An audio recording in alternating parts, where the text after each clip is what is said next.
Good evening, everybody. Today is November 1st, 2021, and this is the Moscow City Regular Council meeting. Welcome everybody that's with us on a pre-election day for this wonderful city of ours. With that, and thank you all so much for coming tonight. We would like to invite you to stand and join us in the Pledge of Allegiance. I pledge allegiance to the flag of the United States of America and to the republic for which it stands, one nation, under God, indivisible, with liberty and justice for all. thank you, Ann. With that, after the pledge, I have a proclamation and I'll be reading, and this is Veterans Day.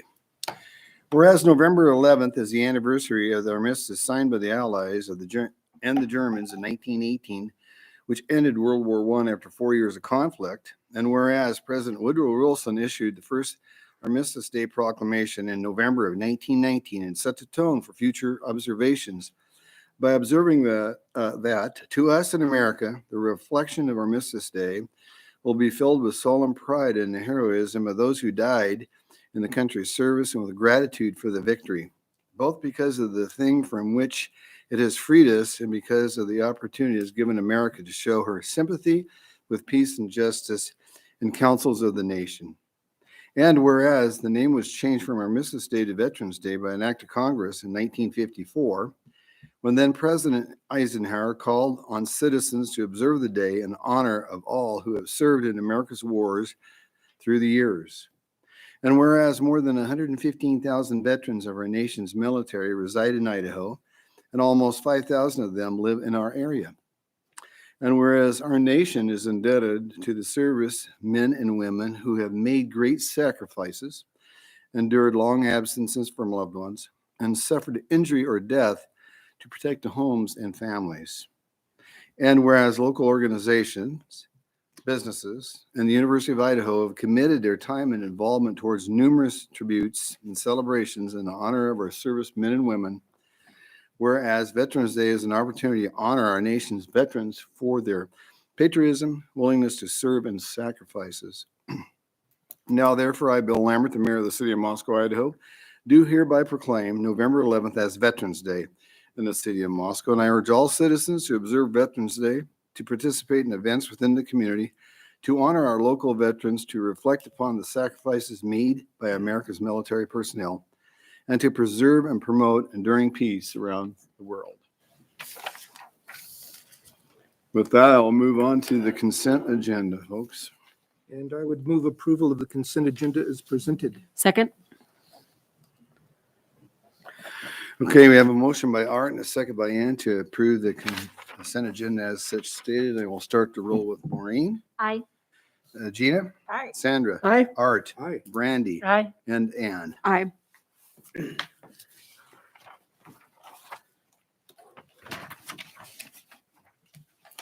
Okay, with that, we move on to item number 2, staff recognition report. Gary Reed, do you have anything for us this evening, sir? Tonight, sir. Okay, item number 3, appointment and confirmation of Cody Riddle as a Deputy City Supervisor, Community Planning and Design. We have Gary Reedner here to present.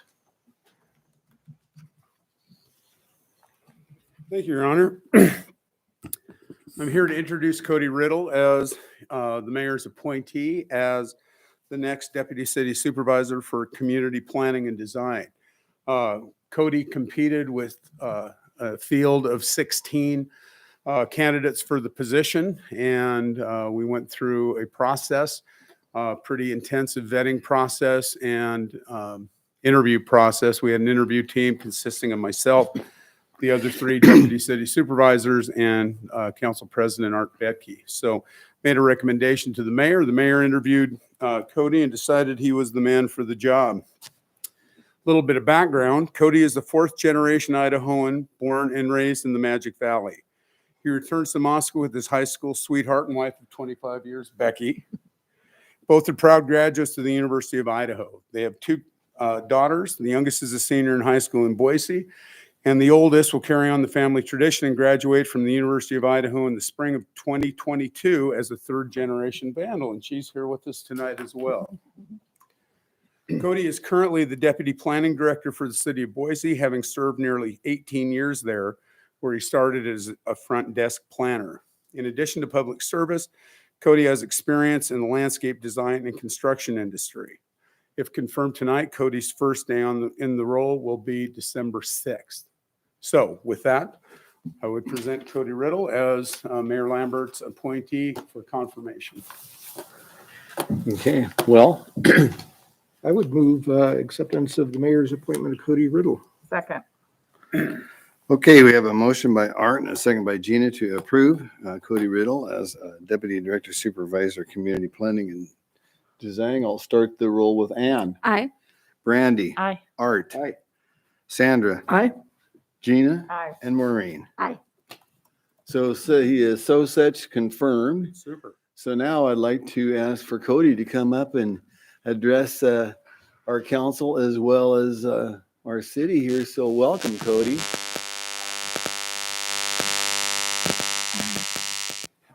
Thank you, Mayor.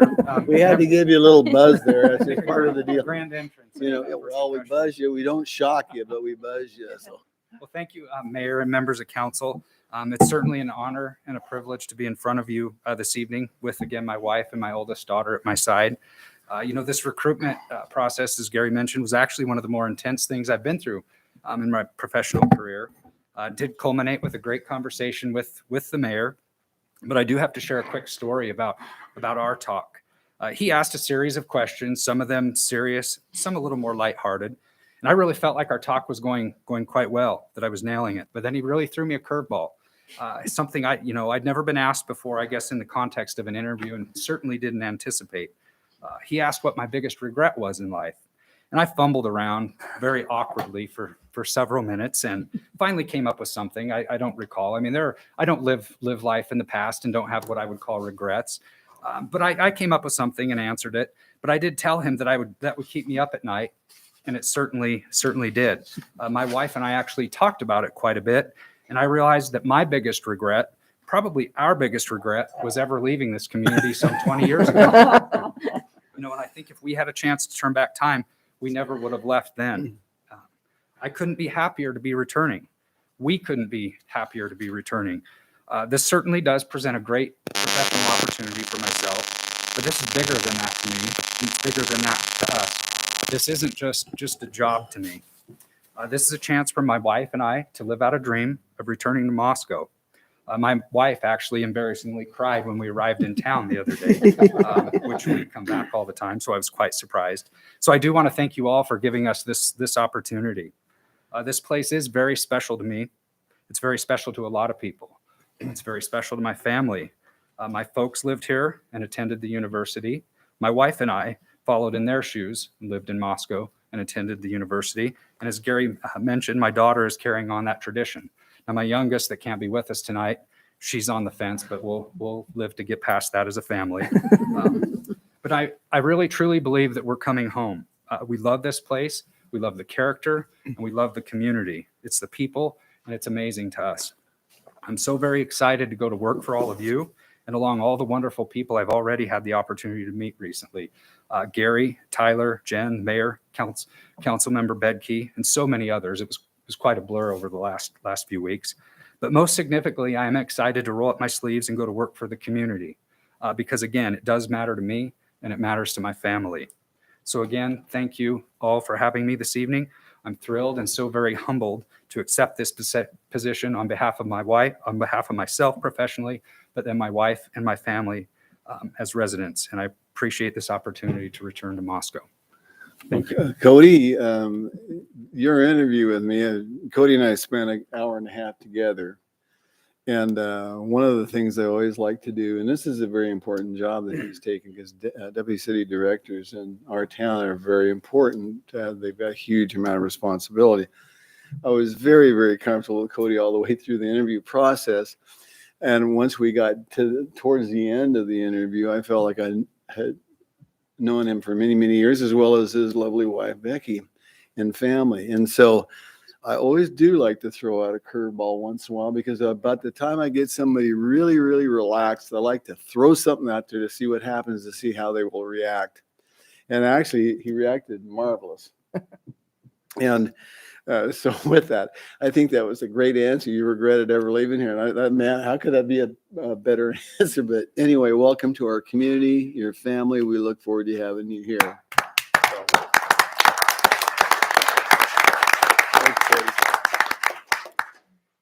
Okay, well, with that, we're going to move on to public comment, which is item number 4. And we usually give 15-minute time periods for folks to get up and tell us what concerns they have, as long as it's not on this evening's agenda and or in front of Planning and Zoning or the Board of Adjustments. So please come up here and give us your name and state what's on your mind.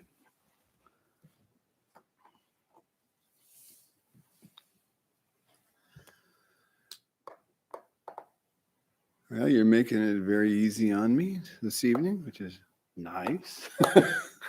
Okay, well, I don't see anybody rushing to the podium, so I'm going to go ahead and move on to our next item. 1912 Annual Report. We got David Schott and Jenny Ostrup with us this evening to talk to us about the 1912. Welcome, David and Jenny.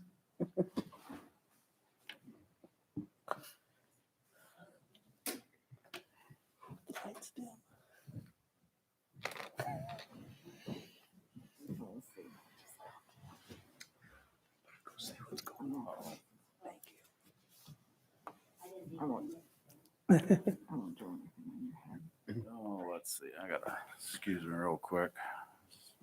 Oh gosh, what does that say? No.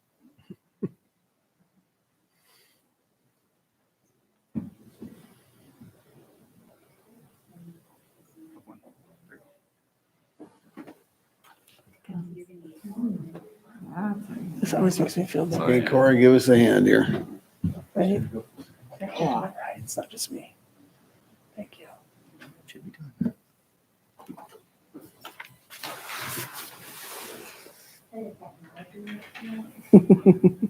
Boy, and how?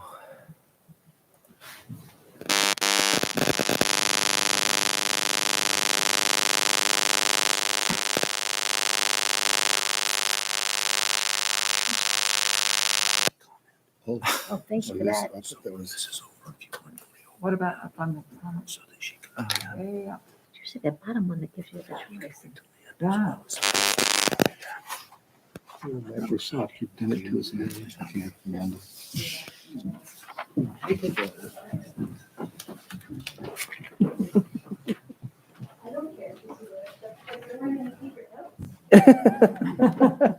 Corey wants to know if we take a 5-minute recess.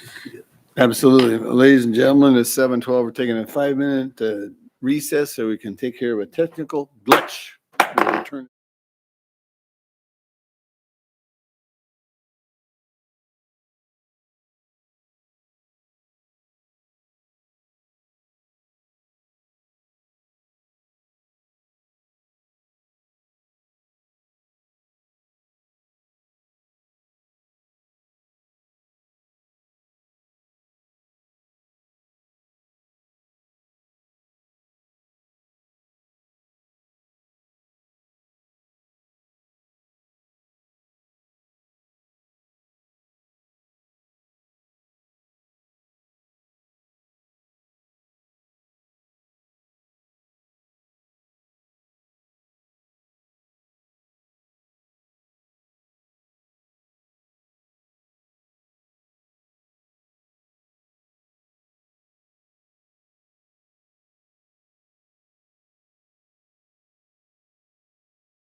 Hello, everybody. Hello, Jenny. It has been a very long time and since I've been in this chamber to talk to all of you. And so we have a whole lot to catch up with. You know that words just slow us down. So we're doing pictures tonight so that we can just get on through this because we've been very busy over at the 1912 Center. So first off, I better start and catch everybody up that doesn't know about the 1912 Center. It is the old Moscow High School that was built in 1912, hence the beautiful name 1912 Center. And it was a high school and then a junior high and then an elementary school and then the school district's offices. And then in the 90s, it was purchased by the city from the school district to turn it into the 1912 Center. And the city did a very stupendous job starting us off with a beautiful great room space and the senior center and Friendship Hall. And then they said, you know what? Maybe Heart of the Arts would like to do this job. So in we came. And so this is our current board. Heart of the Arts is our president is Stephanie Clarkson. And we have a second in command, Becky Talent, with James Peterson and Kim Peterson, Sally Amador representing Friendly Neighbors, which is the senior group. Samantha DeVoe, Daryl Faircloth, Stacy Eisenberger, Melissa Rockwood, and Denise Thompson. And I swear this is the only time there are words on the screen other than pictures. I tried to find photos of all of them, but when I couldn't find everybody, it seemed unfair to like only put a few pictures up. So we have to go back in time. And in 2019, we have a brand new informational cool sign on the street. And I will tell you, every week I find people standing in front of that sign learning about the building, and it's been very, very valuable in terms of including people and making them realize they can come on in instead of just looking at it from the outside. It's a really nice informational piece that was put together in cooperation with and partnership with the Historic Preservation Commission. So that was really cool. We did an 250 tiny pieces of art in this art show. These are huge compared to the size they were. They were really like 1.5 inches by 2 inches. The tiny art fundraiser included some petite syrah, some micro brews, some microgreen salad and baby carrots and baby quiches and tiny toddler tables to sit at for our guests. And they laughed so hard while they sat in tiny toddler tables. It worked out really well. And that raised a lot of money for the building, which was good. The Plaza concerts were in the summer of 2019 and with those folks out front. And we started a new program with members of our community that's called the Welcome Table. The Welcome Table to come. Anyone in the community could come to a free dinner at the 1912 Center and sit with their neighbors and people they'd never met before. And we worked with our local chefs to help create the menu and volunteer teams in the kitchen. As you see there, there's a volunteer team in the kitchen in October. And also volunteer servers to help serve the food. And the beautiful thing was the conversations that came out of it and everybody sitting together at tables, and we're desperate to restart this program. It will come back. And so we will invite all of you to come sit at a welcome table in the future. We're hoping for January, but we don't know. But so we're just saying we're hoping for January, where we can sit with people that are not of our household and have a meal. So when that comes, it'll be a lot of fun. But that was started in 2019, and then it's very exciting pictures of those. We also did some fundraising readings. We did a performance of Harvey, and we did a performance of Vanya, Sonia, and Masha and Spike. And those were one-time fundraising performances. So the people enjoyed the talents of our local actors to do a fundraiser for our auditorium upstairs. So this was all 2019. Then at the end of 2019, we went out to bid on the second floor, a very big project. And we had about $1 million in the bank. And we were like, we can do this. So we went out to bid and found out, oh, it costs more than $1 million to do what you want to do, of course. So we said, all right, well, what can we do with our $1 million? And then we kept fundraising.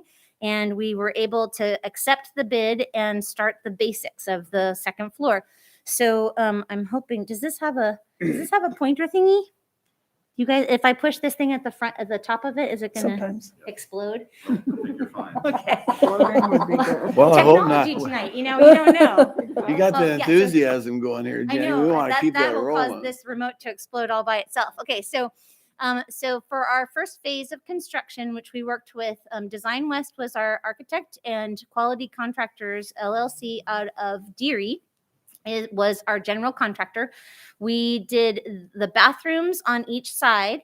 We did the auditorium at the north center of the building and the reception gallery at the south center of the building, as well as the janitorial closet area here and storage off of this room. So this allows for chair storage here. We did the stairwells going up and down to the downstairs, and we did these exterior entrance points as well. So that was all the project for 2020. So while everyone was staying home, it worked out really well because we did a lot of renovations at the building. So we plugged away at those. So let me show you what we got going here. So January 27th of 2020, the wood flooring was loaded in for the reception gallery, and Grop was on site doing their rough-in real fast. They're amazing. They just show up right away. So I have bajillion photos of this project because every day I was upstairs taking pictures. This is before in the small auditorium space. Came to the city and presented naming this in honor of Janet LeCompte, who gave the first $2 million to save the building and get it started in its renovation process, but she didn't have her name any LeCompte, and we named this auditorium the LeCompte Auditorium. And here is the auditorium with its very in it since its renovation. So that happened recently, and it was really pretty great to have that happen in there. Behind those pretty decorative curtains, there's an elevator opening right here that you can load onto the stage directly. So you can come up in the elevator and load those drum sets straight to the stage if you're going to play drums there, you know? It makes it much easier. And so important to note is that there is a small C, because when Janet got divorced from her husband, she dropped the size of the C, and it's very important that we honor that. So it's Janet LeCompte Auditorium. Before picture, it includes urinals, old urinals, lots of chairs from the Genesee Masonic Lodge. It includes the panels for the tiny art show that we had spread all over the floor, like Art Deco painting. It was really cool. We did take some close-up pictures of that before we knocked it all off the walls. So before, and this is the hallway that we then carved out this section of the hallway to create our new opening into the space. So this is the before on the hallway. The building, you should definitely come from the hallway. And this is inside the room. And we've got these lovely pocket doors that can slide shut so that this room can have more privacy. But then they opening into the space. So if you were having an event in the LeCompte Auditorium and you wanted to have a reception at intermission or before or after, this would be the space right across the hall, and it allows for access there. And at each end of the room, there's also a safety exit door as well, so that if you're using it with the doors closed, you can go ahead and do that and not worry that you can't get out. There you go. Good stuff. And I consider it like a tree house, because when you look out the windows in this picture, like when you look out the windows, there's trees. You're at the tree level. So it's really beautiful looking out there. So that's the reception gallery. The lovely door there. There wasn't any flooring. There weren't any railings. It was a mess up there. Trust me. And here it is now open to the public, and it's now called the Mark Ford Anderson Staircase. There was a donation from the family, and we have a permanent piece of his art right here, and this is Mark Ford Anderson, so you can see his picture. He had a very playful spirit, which is perfect for the energy of the old school building, because he was a real creative person. It's perfect for the space. Here's the hallway when it was in progress. This is actually really far along in the progress pictures, but before the floor was completed. And then here it is today, all finished up with the entryway and all the doors and all the trim. So much trim. We have so much trim up there. Our stairwells, a good example of fun things that we did. The railing is all original. It is the original oak railing, but we raised it up to the current code height. So it's got a nice height to it, and you can use that railing that all the kids used back in 1912. So there you go. And this is another thing that we had to do, this glass was all chicken wire glass before, which was the old safety glass. You had chicken wire to keep it. If it blew, if there was a fire, it wouldn't fall all over the place. It was stuck to that chicken wire. Well, you also couldn't go through it if you needed to, and that wasn't so good.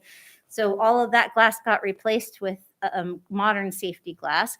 And then in 2020, we held a few, very few, but a few events. Yes, you can space people out to great distances, no problem for a meeting, or put 4 people at a round table so that you can do it. We were very can-do last year. So that's my pandemic event there. The senior meals were handed out the back of the building. So currently we're back in the building for the seniors since June of this year. But during the pandemic, they handed meals out the back, and there was a long line of cars every Tuesday and Thursday so that people could pick up their meals to go. And it worked, surprisingly. So we made do. And in 2021, we had, because of our wonderful community and a challenge grant that we got for $100,000, we were able to match that. So we got $200,000 to work with, which made it possible to work on the east rooms of the building. So this is the now community living room in process, and this is the quality contractor guys. So all sitting on the scaffolding for a nice photo in the Green Dragon room. We're calling it the Green Dragon game room. And I'll explain that in a second, but there's the process picture. And now here's the completed community living room. It just got done this September, and it is wonderful in there. Every time I go in there and sit down, and I'm just like, this room's so cool. So you all will want to use it. It's a 12-person dining table from Ginevra Sloan, the artist here in town. And it was donated to us years ago. And the fun part is those rugs that match came from 2 different locations, totally different yard sales. I'm a yard sale queen.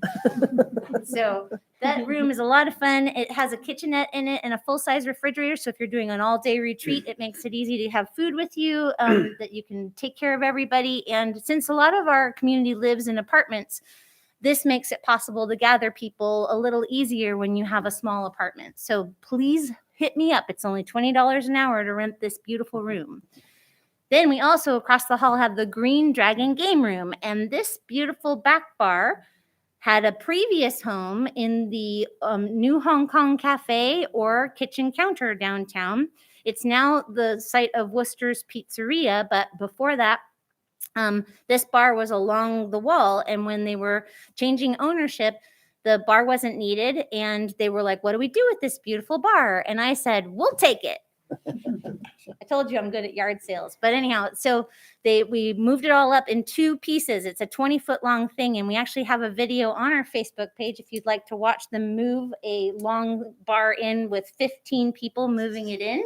It was very impressive. And now it's got a permanent home again. It was built in 1947, so it's got some length of, and it was the old refrigerator unit. So down below, we took out the old refrigerator cooler, but the rest of it's all storage for games. So all the regular uses of there used to be card games in the senior center. Those have all been moved to the Green Dragon game room. And Green Dragon stands for an auspicious mahjong tile. And there's a mahjong group that meets on Wednesdays. The room is free to use for the community from 9 a.m. to 4 p.m. And after 4, it can be rented for your game needs on the evenings and weekends. You never know when you might need to play a good game of cribbage. But they're available and unscheduled. So if there's a group that's interested in doing something regularly, they should come talk to me. And finally, for the great room, it was way over to itself. So that was very exciting. We put new kitchen cabinets in the kitchen. These cabinets actually had a previous home down below us and that was the community center space. That's where and they came up to the 1912 Center in 2001, 2002 when the kitchen was done. And they've lived there ever since. And now they have someone's garage and they're very excited about them. And we were too, because we got a lovely donation for the building. And we have these new cabinets that are very beautiful in the space. So it makes a very clean and nice kitchen. We also got some cool new pieces of art in the building and around the building. Shelley Gilmore took a lot of the old miscellaneous pieces of things that were in the facility that we didn't need any longer. And this is a good example of, like, there's a toilet seat there. There are hinges on this. All these grates were over different openings in the building. Around here, there's all these little pulleys that were, they were in the windows. When we replaced all of our windows with Pella windows, those came out. They were the original cords. And then there's doorknobs here, and it's all LED lighting. And this piece called Repurposed Light is paying homage to the fact that this was the very first school district building that had electric lighting. Prior to that time, it was gaslight in the other buildings. And so this was a big deal to have electric light. So that's where this piece's idea came from. And it's in the second floor hallway, and you're welcome anytime to wander through the building. I stress that. It's very important people know this is your community building. You should come visit it. And out front, we have this is our artist, Shelley Gilmore.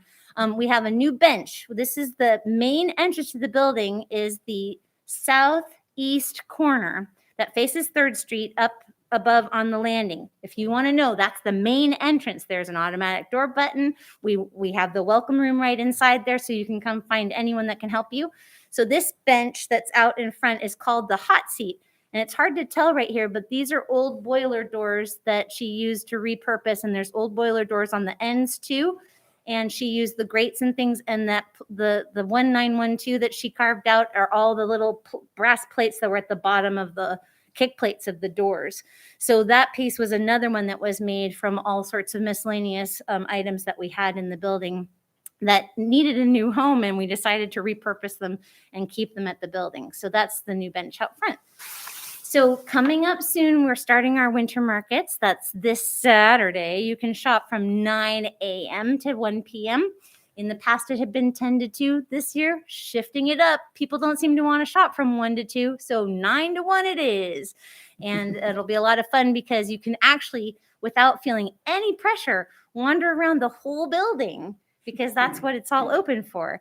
And we also have a really cool book room right now that's in partnership with Friends of the Library, and it's all used books that you can make a donation for. There's just a donation box, and you can drop your money in, whatever you'd like to donate, and that money is going to help refurbish the room that the book room is in, and we're doing that hopefully starting in January of this next year. So I just keep fundraising and making building and having events in between. So that's what's going on with us. Does anyone have any questions for me? Well, you covered a lot of territory, small. Me on the agenda. Jenny, you are the most enthusiastic person I've ever met in my life. I've said it every single year. This lady really drills it home for us, which I absolutely love. And I tell you what, with the Heart of the Arts, and Jenny has been from day one, the person that has been instrumental in this for how many years now, Jenny? I'm coming up on 15. Okay, 15 years. Yes. And she's done a whale of a job for 15 years. And this enthusiasm for somebody who's been doing it for 15 years is going to take into another 15 years. I love it. It's awesome. Absolutely awesome. I've been told that passion is the rocket fuel that keeps us going. Well, you are the Energizer Bunny with that. I can tell you that. Questions or comments for Gina? I had a couple questions, and I was lucky enough to walk through when the second floor was just kind of like it looked like somebody had exploded. It was just terrible. And just to be able to see the pictures now, I can't wait. I cannot wait. I did have a question about the kitchen downstairs. Can you tell me a little bit about that? And is it still rentable, or is it booked all the time? So the kitchen is an interesting space. It is a commercial kitchen space that Friendly Neighbors is they are the compliance group with the kitchen with regards to public health. So they would need to sign off on somebody that wanted to cook in that kitchen for a commercial purpose. But it is available for rent for $30 an hour if someone wants to use the kitchen separately. But the caveat is this: it's tied to the great room. So if a group is using the great room, they have first dibs on the kitchen. So renting the kitchen independently of the great room is tricky. It can be done, but I tell a lot of people that it's more for one-off events, not for regular cooking. Like we've had folks in the past look to do commercial kitchen use for the farmer's market, for example, and we're really not a good fit for that. So we're better for the one-off pie baking you want to do before your holiday party type thing. Or you have a huge amount of tomatoes to do salsa with and you need a place to do that. We're good for that kind of use. Right on. Yeah. Thank you. Anybody else? Jenny, thank you for that wonderful, wonderful report. You don't have many questions because you answered everything. Well, I think you I in your can tell you presentation. that all told so far on the project, we've put $1,300,000 in for the first phase and the 2 classrooms that we just completed. I just gave David this number, $158,130.35. Good Wow. job. Thank you very much. 35 cents. Yeah. Thank you, Jenny. Thank you, David. Okay, well, with that, we're going to move on to another commission report, and the Moscow Tree Commission. We got David again with us, as well as Ellis Eford. So with that, David, you have got the podium again, sir.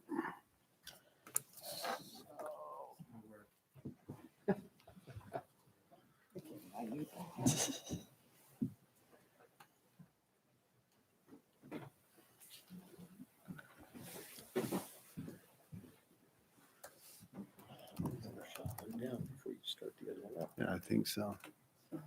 Don't ask me. I'm just agreeing. It sounded good.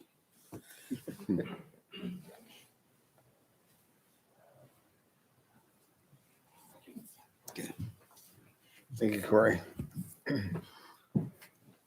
Lambert, members of council, thanks again for having thanks for having me again tonight. So it's my pleasure to welcome back Ellis Eifert, the chair of the Moscow Tree Commission. Ellis moved to Moscow from Mississippi in 2004 and has sporadically lived here until 2011, at which time he and his family decided to make Moscow home. He and his family, incidentally, they have 4 kids, love Moscow and all the community has to offer. Ellis is an estate planning and business law attorney and owns his own practice, Ellis Law Firm. On the weekends, you can find him with his family somewhere in the woods, mountains, or river. And with that, I'll turn it over to Ellis for the Moscow Tree Commission annual report. Welcome, Ellis. Good evening. Thank you. Thanks, Mayor Lambert, City Council. I'm really excited and honored to be here to give this commission report to you. I just want to start off by saying I'm really proud of all the work that the commission's done this year, despite having the existential hindrances thrown at us that everyone has had. And I'm also really excited about where we're going to be going next year. So I'm going to go ahead and jump on in. This is the mission statement for the Tree Commission. This is what we try and we keep this in mind whenever we're talking about trees. The mission or purpose of the Moscow Tree Commission is to plan, establish, and help conduct a comprehensive community forestry program for the city of Moscow. By ensuring safe, healthy trees, the community forestry program will enhance the quality of life for all that live, work, and visit the city of Moscow. The quality of life is bold there. We'll kind of talk a little. These are the structures and duties. So this is what we're supposed to do at the Tree Commission. First, the commission is responsible for providing advice to the mayor and council as to the preservation, protection, and management of the community forest. Second, the commission is charged to hear appeals from license code. And third, and finally, the commission is responsible for developing and implementing educational materials and programs addressing community forestry issues. Most of our time is spent in the first and third categories here. This year, we spent a good bit of time actually in the third one working on outreach and educational materials and the like. As far as the in my time on the commission, I have not had to hear any. From what I understand from other members who've been on the commission for a while, this doesn't happen very much at all, which I think is great. So yeah, first and third, that's mainly where we spend our time. My extremely competent vice chair, Pamela Brunsfeld, is the secretary. David Rock, Zena Harton, Daniel Cronin, and Jean Leffingwell make up the rest of the commission. They're a great group of people. There's a lot of wisdom and expertise that they bring every time. And last but definitely not least, we have David Schott, who's our staff liaison, and Donna Howard, who's our administrative assistant. And we wouldn't be able to get anything done. So they do a great job, and it's a pleasure working with them. Benefits that it has. As you see on the screen, what is a green infrastructure? Well, the definition is the physical components of interrelated systems providing commodities and services essential. To kind of distill that down, the way I think of it is a good, healthy community urban forest has a beneficial effect on the community here. Or as my dad used to say, a healthy tree equals good. We have a list of benefits here. I'll just kind of run through those briefly. Public health, I think that kind of flows out of everything below it. Traffic calming. I actually read an interesting article. It was a study in 2006 where they found that having trees lining the street can reduce energy demand. We all know if you've got a big shade tree next to you, it makes cooling it off during the summer a lot easier. Water conservation, stormwater mitigation, those are both big. Water conservation. I'm not a scientist, but from what I understand, having more permeable, porous soil allows for the water to more efficiently get back in, preferably back to the aquifer. Stormwater mitigation, having a healthy tree, they've got, the roots can suck up the water. The canopy can help dissipate the water, keeping flooding to a minimum. Enhanced public space, urban wildlife, does kind of go without saying. I mean, it's always more pleasant to sit in a park with mature trees. Enhanced business, increased property values. Again, I think a lot of these are kind of self-explanatory, but those are some of the benefits of a healthy urban forest. So here's Arbor Day from this year. Mayor Lambert read the proclamation. Arbor Day was April 30th this year. Also, Moscow received the Tree City USA and Growth Award, and I'll talk about those in just a second. But that was great. And then most importantly, we had 3 cherry trees planted. Mayor Lambert, you can see him there with the shovel. Some tree commission members, United Department of Lands was there. Mr. Tree, aka David Rock, was there, and he's the bush with the bike helmet behind the kids. And then what I thought was the best part of all was having the Palouse Roots students there. You can see some of the kids there. They just jumped right in, got their hands dirty, and had a blast planting those trees. And it was awesome. I think it's going to be great when those kids get older and can look back later on and look at these trees that helped plant at this event. It went off great. It was a great time. Award. Moscow's received the Tree City USA status for 28 years and the Growth Award for 21. The requirements for tree care ordinance, which we have in the city code, a community forestry program with at least $2 per capita in Arbor Day observance and proclamation. So for 28 years, Moscow has met all of these requirements, and we've received the Tree City USA status for each of those years. We've also received the Growth Award for 21 years, and the Growth Award's a little bit more. There's more moving parts, but simply put, you get the Growth Award when the city and commission, et cetera, is moving forward, making progress in maintaining the urban forest. So it's been a great run, and I don't suspect it's going to end anytime soon. What else have we been doing? We've done some public outreach this year. In the June utility bill newsletter, there was an article about large shade tree pruning do's and don'ts. I have to shout out David Rock for his work in that. It's a great article. If you haven't read it, go look it up. It has a lot of helpful information about properly pruning your trees to keep them. Arbor Day seedlings, a lot of cedar, maple, pine seedlings. So gave away a ton of those. I don't remember exactly how many we gave away, but it was a lot. So hopefully a lot of trees got planted that weekend. But that was a great time. We had a good time meeting people and talking with people about the tree commission and what we're doing. All right, so that's kind of what we've been doing. This is what we're looking forward in the future. Some of a lot of these right here, we've been working on this year, but they're going to come to fruition next year. So keep your eyes peeled for that. The Tree Commission is a lead commission for Harvest Park. There are 43 fruit and nut trees planted there. There's a plan kind of down the bottom left-hand corner that's hard to see, but it's going to be, I think it's going to be a great resource, community resource when everything's started maturing there. Another I think is a cool thing that's been happening is the Moscow Heritage Tree Program. Mary Jo Hamilton and Pamela Brunsfeld have spent a lot of time working on this. And this is basically, it's a program where you can nominate trees that have cultural significance, historical significance. They're a unique variety that's in the area. So that you can nominate them to be included in this program. We're in the middle of this. We're getting close to kind of having the program formed. But I think it's going to be great when it's all said and done. We get some nominations in there. If for no other reason than when you're walking around town, you can look at these trees and hear a story about the trees. I know water and water conservation has been a big topic over the last couple of years.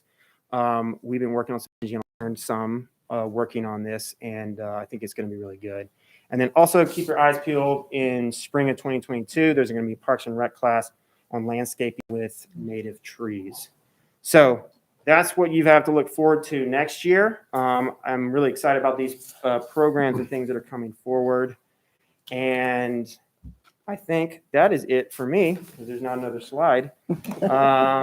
Again, I thank David Schott and all the tree committee. Is very vibrant in our town, and things like the Arbor Day, that's one of the things I really love to do, especially being with kids. One thing about kids, and you know this, you've got 4 of them, they love dirt and water. They do. Even it's got kids. In-house, too. So you get a shovel out there with a bunch of dirt and they just jump right in, and now you got to kind of watch out once in a while where that dirt's going, but it's always a fun time. We've had a good time doing this, and thank the commission so much for the dedication and the hard work they always do. Alice, is just wonderful. And Ann is a liaison. It's been lovely learning more myself as well. There's a lot of expertise. I think this is true of a lot of commissions, but just the folks who step up to do that work is great for our community. Ellis had mentioned David Rauch, and he dresses up all the time as a tree for kids. I've seen him with cedar boughs all over him, and it's amazing with like kindergarten kids and first graders, and they just are memorized by this, and it just puts them in, and he plays a wonderful part of doing that. He does such a great job of doing it. He's been doing it for a number of years now as well. Anybody have anything for Ellis? Thank you again. Tell the Tree Commission, thank you for all the hard work and efforts they're doing. Thank you very much. Thank you, Ellis. David. Okay, with that, we're going to move on to item number 7, which is a public hearing, Southgate 3rd Edition right-of-way vacation request. We got Todd Drage with us tonight. Hello, Todd. Hello.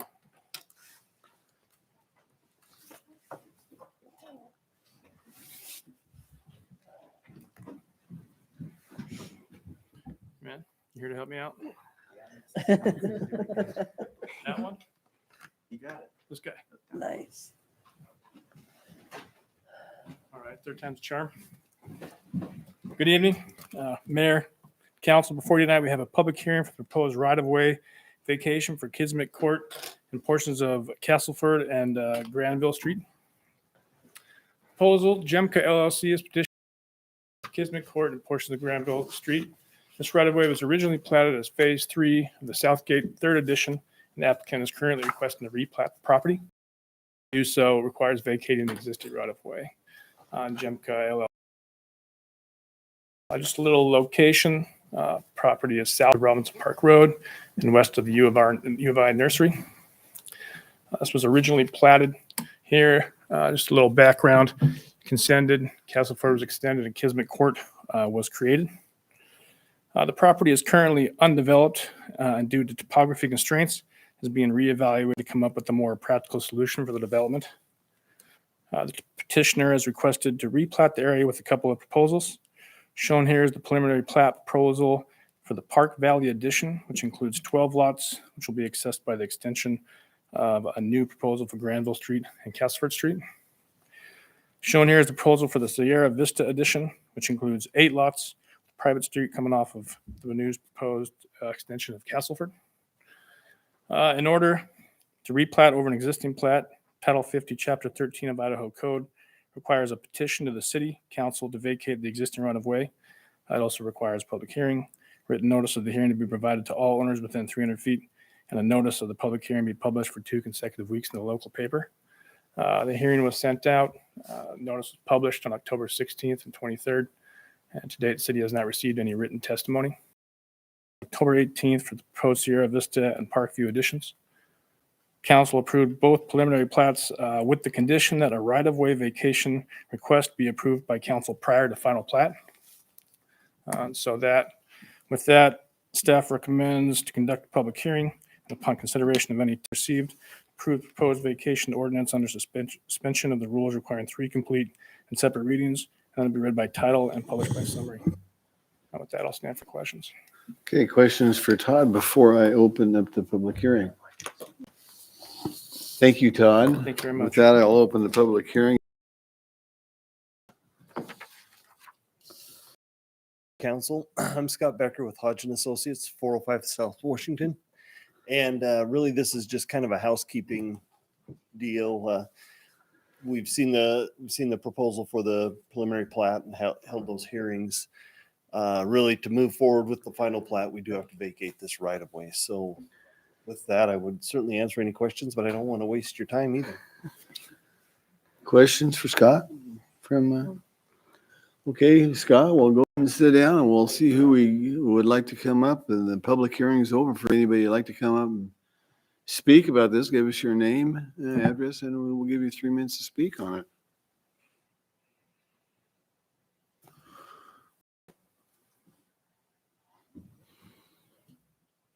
Well, this is really easy. I will close the public hearing at 7:54. Turn it over to council. All right. Well, not hearing anybody rush to the microphones here at the podium either. We've already seen this proposal as part of the preliminary plat, and to advance it, we have to undo what was done many years ago with that first plat. So I would move to approve the vacation request by adoption of the ordinance under suspension of the rules requiring 3 complete and separate readings, and that it be read by title and published by summary. Second. I'll give it to Sandra. Yep. We have a motion by Art and a second by Sandra to approve the vacation request by adoption of the ordinance under the suspension of the rules requiring 3 complete and separate readings, and that the ordinance be read by title and published by summary. I will start the roll with Ann. Aye. Brandy. Aye. Art. Aye. Sandra. Aye. Gina. Aye. And Maureen. Aye. Okay, and with that, we do have an ordinance that I will read. This is ordinance number 2021-20, an ordinance of the city of Moscow, a municipal corporation of the state of Idaho, providing for the vacation of a portion of public street right-of-way located within the city of Moscow and legally described in section 1 of this ordinance, providing that the title to said vacated right-of-way shall vest with the owners of the property as specified in section 3 of this ordinance, and providing that this ordinance shall be in full force effect from and after passage, approval, and publication according to law. And so with that, we will move on to our last item of the night, and that has to do with Amanda Argone. Come on up, Amanda. She's going to talk to us about Halloween contest. A little fun stuff. Welcome, Amanda.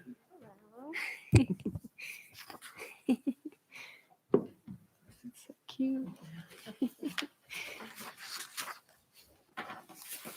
With that new logo. It is beautiful.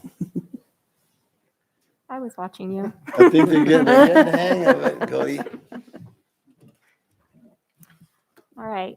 Last but not least, so as all of you are aware, the 2021 farmers market season ended this past Saturday on October 30th. Last year, just to back up a little bit, in 2020, we ended on Halloween, and the pandemic did not make the market as the fun, festive atmosphere we all know and love. And so we were able to end on a really positive note last year after not having any entertainment or anything like that. We had a socially distanced costume contest. It was really well received by the community. It gave us a chance to try something out on the final day of the season last year, so we decided to bring it back for this year. And this year was a little bit different. There's a little bit more confusion. Basically, folks were asked to bring their own phones to take selfies. So we had, I feel like we had less photos, but more participants, if that's possible.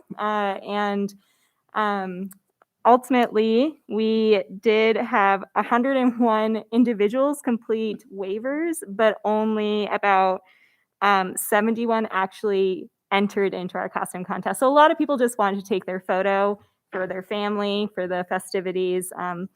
And the judges from the Farmers Market Commission, which were Colette DePhelps, Sam Martinet, and Jenny Parker, judged about over 30 photos. And so we're just here to present the winners this evening. So we narrowed it down. Last year we had 5 categories. This year we went down to 3. So we'll kick it off with adult costume. This was our smallest entries. So we had 4 entries for this one. And if you can't tell who the winner is, it was Alexandria Keel. She was dressed as a character. I can't recall what the character is, but she essentially will get a pumpkin trophy staying a best adult. She was unable to be here tonight, so she'll be picking up her trophy some other time this week. And of course, got a $20 gift card to some small businesses. So La Petite Cafe, which is out in the East Side Mall, as well as a gift card for seeing a movie. So group family costume is definitely the hit of that day, and had the most folks participate. We had a lot of tough costumes. The commission really actually had to go through this particular group 3 times to kind of narrow it down to the final contestants. This slide, this year, the dogs were a hit with the costumes. So this is actually all the dogs that also participated this year. And as you the groups were definitely large and numerous, and lots of creativity. And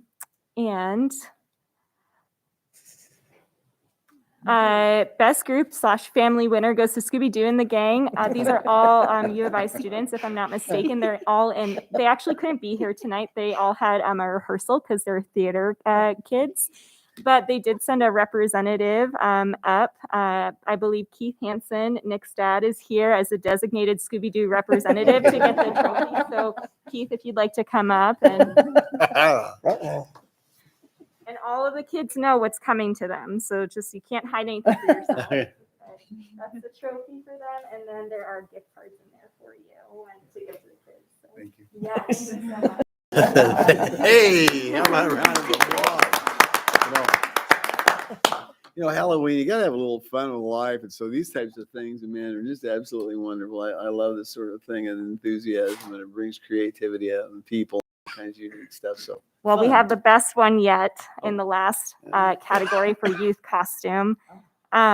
These also were a lot of fun. The pumpkin head was definitely a contender. That was a fully carved pumpkin on a child's head. And it's always great to see the youth. But best youth costume went to the Grumpy. I actually talked with all of the moms. One mom was heading out of town. I talked with the other 2, and they said this is their bedtime, so they will not be able to show up this evening to get the trophy. But they get some delicious a gift card to Panhandle Cone ice cream. So hopefully the kiddos will be able to participate in that, plus a gift card to Breakfast Club as well. And they were very unhappy. They weren't having it, but the parents just rocked it. They actually they told me today, the walkers they made with PVC piping they got from the Hope Center, and then spray painted it, put those tennis balls on. So truly a great time was had by all. And like Jenny Kostroff said earlier, the first winter market is this Saturday. You'll see a lot of our vendors continue through the winter market season there. So continue to shop local, even though the farmers market season is over. We do know that there's still plenty of areas where you can continue to support those vendors in the off season. well, That's it. That's everything. Thank you, Amanda. Yeah. Great job. It's awesome. Always a good time. Grumpy grannies. I'd like to just make You got a question or just a something? clap for you. You do such a great job this year bringing that market back. So thank you. Yep. Absolutely. Good job, Amanda. Thank you. Well, that, ladies and gentlemen, this is the end of our regular meeting. However, we got reports that will go in. And I'll start with you, Art. Well, fortunately for everybody here, I didn't have any commission meetings or anything else in the last 2 weeks. They're all starting this week. Okay. Randy. Parks and Rec met, and the bulk of the meeting was on ongoing discussion about this follow-up with a strategic planning workshop that was had earlier. And Jen Piffner took a whole bunch of stuff that was dumped and ideas and suggestions and this word and that word and compiled it and came back with, okay, here's what I heard from everyone. And so it was continued refinement, including mission statement and many things like that. So that process is still ongoing. And Robbie Cooper, who has been the chair of that for quite a long time, will be, his last meeting will be December. They are going to somewhere back east for 6 months, I think, for a sabbatical. So he will not be with Parks and Rec anymore. So he will be missed there. And then I also, as I imagine many of you participated in or viewed the PBAC Water Summit, which was virtual this year, but as always, very informative and a lot of really excellent conservation ideas that even, some things that I'm sure there will be a lot of discussion about, and I bet our staff was eager to hear about those as well. Ann. My meetings in the last couple of weeks were canceled for the month, and I have tree commission tomorrow. Okay, Sandra. I have no reports. Gina. I too attended the Palouse Basin Water Summit, and as of tomorrow, we will have our third low-flow toilet. As a result of that, every year we get one more new toilet. This coming week, fair and affordable housing and transportation. So I've gotten the reports. Okay, Maureen. The Human Rights Commission met and they finished their Inclusive Community Month, and it went really well. It was well received. It ended with showing the movie Shared Legacy at the Kenworthy with a panel, and it was a great success. This November 4th, which I think many people have gotten an invitation to, the Chic Award ceremony will happen, and Kathy Sprague is getting the award. And the other one is, they're looking for people to volunteer for the food bank, because there's a lot of food insecurity and they need people to help distribute the food. And the last one is that we spent a fair amount of time talking about Moscow as an inclusive community and how to make sure that and how to keep Moscow a safe and more comfortable place for everyone. Okay. Maureen, which food bank? Me? Which food bank? I think they were probably talking about the one on the West Bank, because I think that the other one is the one that That's what I Linda's thought. been Just sharing for wanted to yes. check. How do they find out about helping? Who do they contact? Kathy Sprague. Kathy Sprague. It's also on Facebook. Okay. Okay. All right. I have a couple of reports. We had a AIC board meeting on October 22nd. Both Art and I did, because we're district board members, and talked about a bunch of different things dealing with legislative reviews and the upcoming legislative. And of course, Lord only knows what's going to happen after January. So there's no reason to get too pumped up or wrapped around the axle. We'll have plenty of time to do that in 2022. But anyway, nevertheless, we had quite a board meeting for that. And then also had an airport board meeting on October 27th.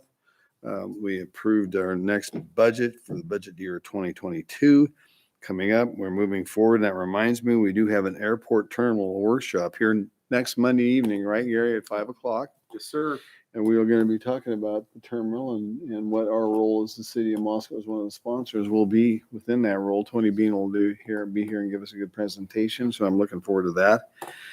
And Marina talked about the Manan Sheikh Award, which will be November 4th. And I will be, that's a Zoom, that is a virtual thing, and I will be on that as well. Maureen. So, There's actually about 4 or 5 people that are going to be here in present. yep, right here. Okay. Yep, right here. And then I don't know how they're going to have it set up. They got it set up somehow, but we're going to be Zooming, I suspect, up here. And Corey will be with us as well. Last but not least, ladies and gentlemen, tomorrow is election day. Do not forget to vote. The polls are open 8 to 8. Know where you need to go vote, but it's very important that everybody that can vote goes out and votes. Do not hesitate to do that. If you don't vote, you got no right to complain. Simple as that. That's how I see it. Gary, with that, have you got anything for us this evening? Not after that. Okay, with it. Are we meeting on Wednesday morning virtually? The city, university? Oh, yes, we have our breakfast meeting at 7:00. 7 Only it'll be remote. The usual one. Okay, Get your own breakfast. Yep. with that, I would entertain a motion to adjourn. So moved. All in favor? Aye. Okay, we're out here at 8:08. Thank you, everybody. Thank you.